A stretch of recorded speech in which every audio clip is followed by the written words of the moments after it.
네, 오늘은 이제 출애굽기 22장의 내용을 가지고 법 속에 담겨져 있는 하나님의 마음이 어떠한지를 우리 함께 살피는 시간이 되면 좋을 것 같습니다. 여러분, 우리가 어떤 법을 제정할 때를 보면은 법을 제정한 사람의 의도가 담겨 있게 되죠. 예전에 군대나 이런 곳에서 이제 거기는 위계 질서가 있는 조직이다 보니까 권력과 힘을 가진 사람이 그거보다 아래에 있는 사람들에게 어떤 잘못을 하고도 권력과 힘으로 이제 뭉개는 경우들이 많이 있었죠. 그래서 이제 군사 개정법이나 이런 게 최근에 바뀔 때는 군대 안에서 그런 어떤 형사적인 사건들이 발생하게 되면은 지체하지 말고 경찰에게 이첩해야 된다. 뭐 이런 이제 내용이 개정되지 않았습니까? 그건 어떤 의도냐면은 더 이상 그 권력으로 뭔가를 하지 못하고 공정하게 판결받을 수 있는 조치를 취하게끔 해야 이게 바로 판결이 된다라는 어떤 그런 취지가 담겨 있어서 그런 개정이 이루어지는 거죠. 그러니까 이 법은 매우 어찌 보면은 명확한 거잖아요. 명확한 건데 이 법을 제정할 때는 상황과 환경과 어떤 의도가 그 안에 이제 담겨 있다라는 거예요. 자, 그런 측면에서 하나님께서 이스라엘 백성에게 주신 이 율법이라는 거, 우리가 이제 이스라엘 백성이 지금 출애굽을 해서 시내산에 와서 십계명으로 대표되는 10가지 율법을 받았지만 사실 그 10가지 율법으로 삶이 규정되는 건 아니거든요. 십계명을 제외하고 일상생활 속에서 살아갈 때 필요한 수많은 하나님의 법들, 생활법들, 배상에 관한 법들, 뭐 도덕에 관한 법들, 우리 일상의 여러 가지 케이스들을 다룰 수 있는 실제적인 생활 법령들이 필요한데 지금 출애굽기 20장 이후부터는 그런 법령들이 지금 소개가 되고 있는 거예요. 그래서 출애굽기 21장에는 노예제도에 관한 법과 뭐 그런 내용들이 쭉 이제 있었고 오늘 출애굽기 22장에는 크게 두 가지 카테고리의 법이 설명이 되어 있습니다. 첫 번째 1절부터 15절까지는 이웃에게 피해를 끼쳤을 때 그것을 어떻게 배상할 것인지에 대한 내용이 담겨져 있어요. 그리고 16절부터 28절, 31절까지는 사회의 질서와 어떤 도덕을 세우기 위한 법의 내용들이 이렇게 기록되어져 있습니다. 오늘 이 법을 이렇게 조금 몇 가지를 살펴보면서 이 법이 어떤 특징들이 있고 그 법을 제정하신 하나님의 마음이 무엇인지를 조금 생각하는 측면에서 함께 이 법을 살펴보면 좋을 것 같은데요. 자, 첫 번째로 하나님이 이 법을 제정하실 때 보면은 물질적인 피해가 아니라 정신적인 피해까지도 다 고려하셨다라는 것들을 볼 수가 있어요. 1절에 보면은 소나 양을 도둑질을 만약에 당하게 되는데 범인을 잡으면 어떻게 배상하라고 하냐면은 5배로, 소 같은 경우는 5배, 양 같은 경우는 4배를 배상해야 된다라고 이야기를 하고 있고요. 도둑질을 당했는데 그 도둑질을 당했는 그 물건을 찾았어요. 그 물질적인 손해는 없지 않습니까? 그럼에도 불구하고 배상은 어떻게 되냐면 최소 2배를 해야 돼요. 이건 다 하나님이 어떤 걸 생각하신 것입니까? 무언가를 상실했을 때 단순히 물질적인 피해가 아니라 그 사람이 받을 수 있는 심적인 마음의 잃어버렸을 때, 없어졌을 때 마음의 고통과 정신적인 피해들을 하나님이 다 고려하시고 생각하셔가지고 그런 영역까지 보상해 줄 수 있는 방안들을 얘기하셨다라는 것입니다. 도둑질을 하면 안 되죠. 그래서 이 도둑질을 할 때 이 당시가 이제 재산이 매우 한정돼 있고 도둑질을 해서 없어지면은 그것을 찾을 수 있는 길이 많지 않은 상황에서 이 도둑질을 방지하기 위해서 만약에 이런 것들을 하다 걸리면은 어찌 보면 벌금을 많이 물어야 되는 5배, 4배를 물어야 되는 그런 걸 통해서 사회의 어떤 기준을 이제 어찌 보면 억제할 수 있는 그런 걸 방지하는 한편 그것들을 당한 사람들이 마음의 상처와 율질적인 것들을 보상할 수 있는 그런 것들을 하나님이 다 고려하셔가지고 배상을 책정하셨다라는 거예요. 그러니까 하나님은 그 사람의 마음의 고통까지도 다 보상받을 수 있도록 그런 율법들을 제정하셨다라는 것이죠. 그러니까 하나님 매우 치밀하게 그냥 아주 디테일한 부분까지도 다 고려하셨다는 거예요. 또 두 번째로 보면 어떤 부분이 있냐면 하나님이요, 그 과정에서 억울한 사람이 생기지 않도록 상황별로 그것들을 매우 디테일하게 설명하고 계신 것들을 볼 수가 있습니다. 예를 들면 2절을 보면 도둑이 들어오는데 밤에 쳐들어온 도둑을 만약에 죽이면 이건 정당방위가 돼요. 그런데 낮에 쳐들어온 도둑의 경우에는 함부로 죽이면 안 됩니다. 그러니까 밤이고 어두울 때는 어떤 위협이 있을지 모르기 때문에 자기의 생명을 보호하기 위해서 그를 죽였다 할지라도 그것들은 인정이 되는 부분인데, 그 위협이 상대적으로 덜한 낮에는 충분히 대처할 수 있다라고 판단을 해서 도둑을 당한 사람을 함부로 죽이면 안 되는 그런 것까지도 하나님이 고려하셨다라는 거예요.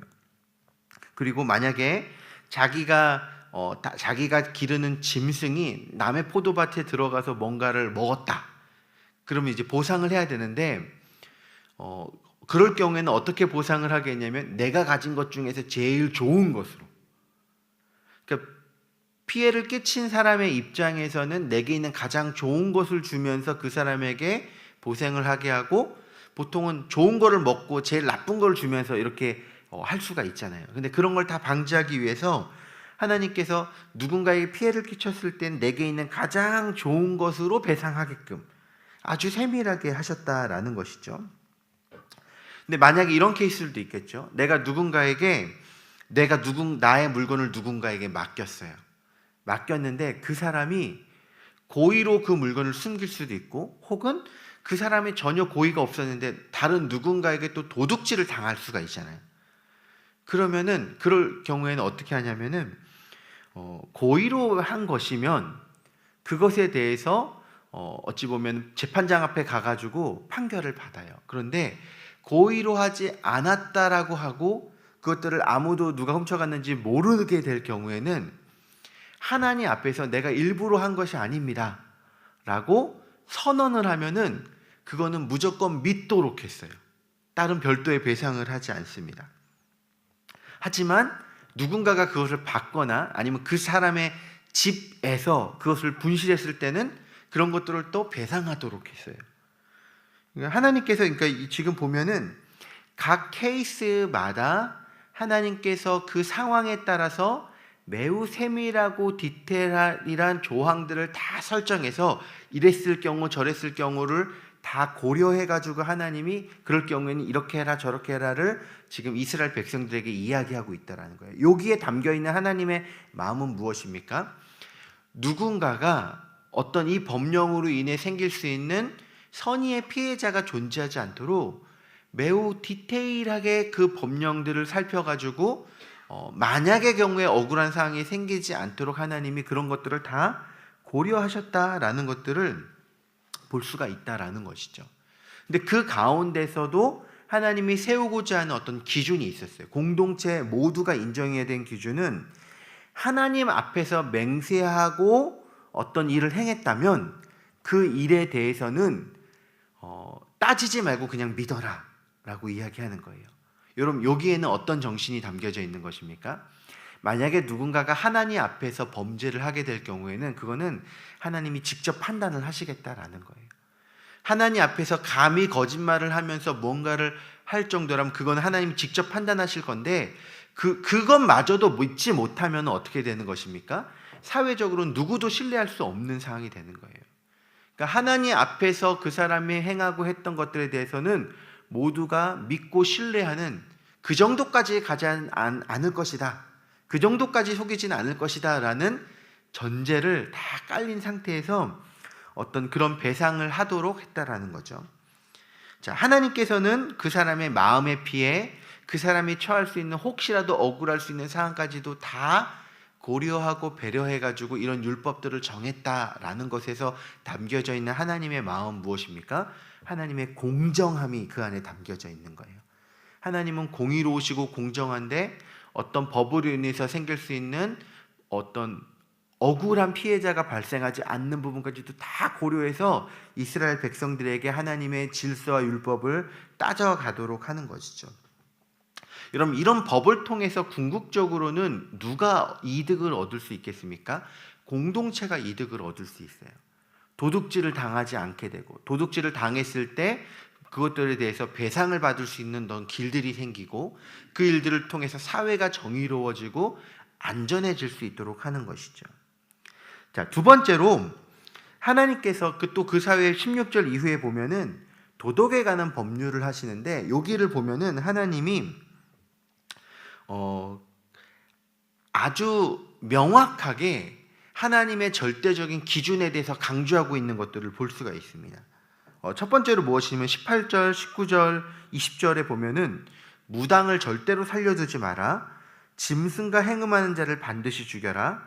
여호와 외에 다른 신에게 제사를 드린 자는 멸해라 라고 아주 강력한 법을 이야기하고 있습니다. 근데 이것들은 다 무엇입니까? 사회의 기본 질서를 흔들 수 있는 부분들이에요.